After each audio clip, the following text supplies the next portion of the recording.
તો છોટાઉદેપુર જિલ્લાના પાવી જેતપુર તાલુકામાં રસ્તાની ગુણવત્તા અને ભારે વાહનોની અવરજવરને લઈને સ્થાનિકોમાં નારાજગી જોવા મળી રહી છે।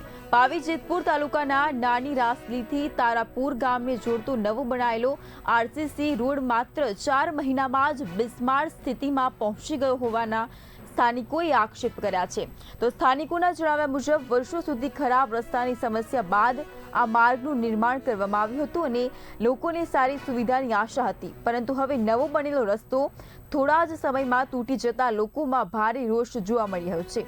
ગ્રામજનોનો આક્ષેપ છે કે આ માર્ગ પરથી ગેરકાયદેસર રીતે ભરેલા ઓવરલોડ વાહનોની સતત અવરજવર થાય છે।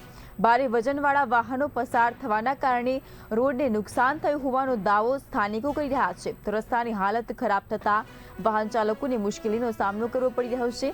તો સ્થાનિકોએ તંત્ર સમક્ષ માંગ કરી છે કે આ માર્ગ પર ભારે વાહનોની અવરજવર પર નિયંત્રણ મૂકવામાં આવે અને રોડનું તાત્કાલિક ધોરણે સમારકામ કરવામાં આવે। લોકોનું કહેવું છે કે વિકાસના કામો થયા બાદ તેની યોગ્ય જાળવણી પણ એટલી જ જરૂરી છે। જો સમયસર કાર્યવાહી નહીં કરવામાં આવે તો નવો બનાવેલો રસ્તો વધુ ખરાબ સ્થિતિમાં પહોંચી શકે છે। પ્રોબ્લેમ છે કે આ રોડ રસ્તો છેલ્લા 4 મહિનાથી બન્યો છે, એની ઉપર ભારે વાહનો જાય છે અને રોડ અમારો તૂટી ગયો છે।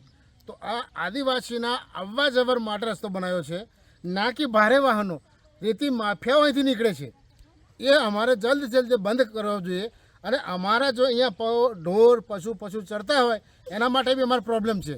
તો આ જેમ બને તેમ સરકારને અમારું નિવેદન છે કે જલ્દી સે જલ્દી એ બંધ કરાવે અને અમને રસ્તો બનાવી આપે નવો, જેવો હતો અને એવો। આજથી ઘણા વર્ષો સુધીથી હમણાં રસ્તો બન્યો તો એને જલ્દીમાં જલ્દી તોડી નાખ્યો। તો આ રસ્તો બનાવવાની મહેરબાની કરી આપે સરકારશ્રીને, અમારું એ નિવેદન છે। આ કયો રસ્તો છે? આ નાની રાસલીથી તારાપુર છે, આદિવાસીઓ માટે અવર જવર, ના કે ભારે વાહનો માટેનો રસ્તો છે। એને સુધારો કરી આપો અમને, અને જે તોડ્યું છે એ જલ્દીથી જલ્દી બનાવી આપે અને મોટા વાહનો બંધ કરો। જેવા રેતીના માપે મોટા મોટા ડમ્પરો જાય છે એ બધું બંધ કરાવો। શું નામ આપનું? જનુભાઈ રતનભાઈ રાઠવા।